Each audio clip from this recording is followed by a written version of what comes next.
Hey Student Success, this is your Week 8 video. Week 8 runs from March 8th through the 14th. This also means that after this week we are halfway done and we are at spring break. So let's get started. We're going to go and get into our Week 8 folder. Oh, another plug, sorry. Another plug for Student Services assignment. I have still had quite a few of you, like at least once a week. I look and there's a couple in that Dropbox, so some of you are attending those workshops, and I know you still have time, so that's fine. Just make sure that you're checking out the calendar and that you're kind of building in time for those workshops. They have them during the day, they have some during the evening. Again, I just want to make sure that you take one that is actually helpful for you and not just to fulfill a requirement. All right, so let's head down here all the way through Week 8. We are in Chapter 5, Reading to Learn. So you can see we're going to be in Chapter 5. We have two assignments, the Chapter 5 assignment and the Online Learning Right for You assignment.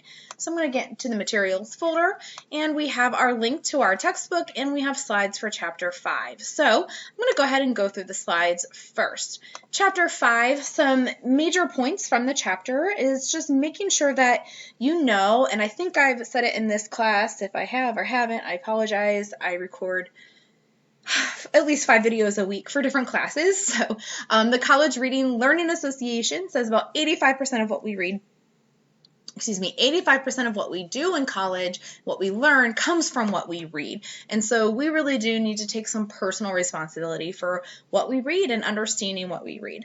A rule of thumb is kind of to expect 2 or more hours on homework for every hour you spend in class. Now, I will not say that's like a hard and fast rule because, for instance, technically this is a 1 hour class, a 1 credit hour class. If I had you face-to-face, we'd meet for about an hour a week. I don't know that you're doing 2 or more hours of homework for this class every week. Now, some weeks might be a little bit heavier than others, but in other classes, you're taking 4 credit hour course. You might be in class for 4 hours a week. You might have that much work. So it just really depends, but you still want to kind of allocate enough time for each class, particularly for reading, because you are taking in so many ideas at the college level.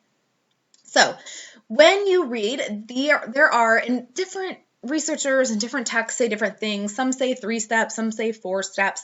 What I really want to make sure students know is that reading is a process. That's the big thing that I want students to understand, is that I often will have students say, oh, I have to always reread something and I never read it the first time through and get it.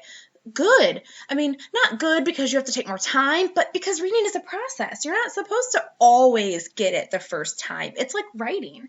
Whenever you write, you should not expect your first draft to be perfect, to be like, this is golden, I'm going to turn it in right now. Same with reading. With reading, you should expect that you're not going to understand everything you read the first time through. And so you might have to reread and revisit. And so what does that mean? Well, the steps that you take during your reading to be active can help you maybe eliminate the need to reread, or it can help increase your chances of comprehending. So before you ever read, you should preview. You should get prepared to read. So that means that you should do some previewing. Some of you might already do this, like, okay, read chapter 1 for next week. And you're like, how many pages? That's a form of previewing. You know, you might be thinking, like, how many pages am I stuck reading? But it's still a form of previewing. You're trying to figure out, okay, how much time do I need to schedule for this particular text? Also, you may be looking to see, what are the titles, subtitles? How are the words? Are they bold, italicized? Are there pictures? Are there tables? What do I already know about this topic? So you're really trying to set some prior knowledge or make connections to things you already know. You also need to have a purpose for reading. Sometimes your teacher will give you that purpose. They'll say, okay, you have a test. Read this for the test. That's your purpose. You have to read to understand to take a test. Other times you may not have a purpose, so you have to set a purpose. Like, okay, when I'm done reading this, I want to be able to summarize, or I want to be able to define 10 vocabulary terms, or I want to be able to answer the questions at the back of the chapter. So come up with a purpose. Other things, again, you're looking to see, what is going to relate to the course? What is going to relate to my life? What do I think this has to do with what we're talking about in class? So those are all ways to prepare your reading. Now, you're actually going to read. So one thing that I, often will tell students is, this sets the stage. Previewing and preparing sets the stage for your actual reading, so you know what to expect. You have previewed the chapter or the article or whatever it might be. You have some prior knowledge. If you don't have prior knowledge, because whenever you read something, it is easier to understand if you have prior knowledge, you can do like a quick video, a YouTube video, or a quick Google search, just to start getting ideas of what this topic might be. Of course, you want to make sure you're using reliable sources. So you want to just kind of make sure you know how you're going to approach the reading. So when you are reading, here are some tips. It says you're going to read if you take notes, if you highlight, if you underline, if you annotate. Don't start doing any of that yet, because you want to read first. Has anyone ever, and I know I'm guilty of this, you are reading and you highlight while you read, and you get to the end of this section, you're like, well, damn, I just highlighted the whole page. Yeah, because when you read, you think everything's important. But if you were like, all right, I'm going to read these 5 pages, and then I'm going to go back and highlight, you have perspective. You can be like, okay, you know what? Now that I've read this section, I really know that this section is key. So whether you're highlighting or underlining, you want to make sure that you're not highlighting or underlining more than 25% of the page. That's usually like 1 or 2 sentences, per paragraph, if that, depending on how many are on your page. So just keep that in mind. You want to wait till the end of your section. Now, when you were preparing to read, maybe you had questions posed from the teacher, from the book. Maybe you posed your own questions. You want to look for the answers to those questions. You want to, again, look to see how the section is organized. And then once you've read your section, so again, chunking the section up, how would you understand it? Let's say you have a 20-page chapter you have to read. Don't read all 20 pages at once. Section it up, 5 pages at a time. You read your 5 pages, you go back, you highlight, or you take notes, and then you ask yourself, do I understand this? Can I summarize this? If not, you have some rereading to do, which saves you time, actually, because if you read all 20 pages, get to page 20 and realize, I've been lost since page 1, then you really wasted a lot of time. So that can help you. And this is also when you can fill in your notes, write down keywords and definitions. Okay? So that's what this slide talks about, like capturing the key ideas, look for the main ideas, look for the thesis statements, look for keywords that are embedded in the reading. And then finally, you want to not just close your book and walk away. You want to spend some time reviewing. And ultimately, depending on your purpose for reading, you should be reviewing more than once. So asking yourself, what did I learn? Could I summarize this and put this in my own notes? Are there anything in my notes that is missing? Should I go back and fill in any gaps? I'm going to answer questions that either the teacher posed or the chapter posed or I posed. And then just make sure that you're prepared to talk about it in class and connect it to your class material.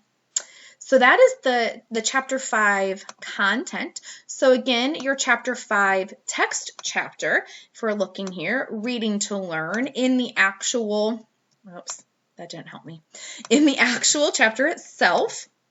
So here it goes over, how do you read to learn, building vocabulary, dealing with special text. So kind of focus on where you think you need. I'm biased because, again, I'm a reading teacher. I think this is all really important. I think it's all key. So I would, of course, say, pay attention to all of this because reading is such an integral part of your college education. But, look and see what do they mean, read to learn versus learn to read. That's kind of a big topic in reading education in general.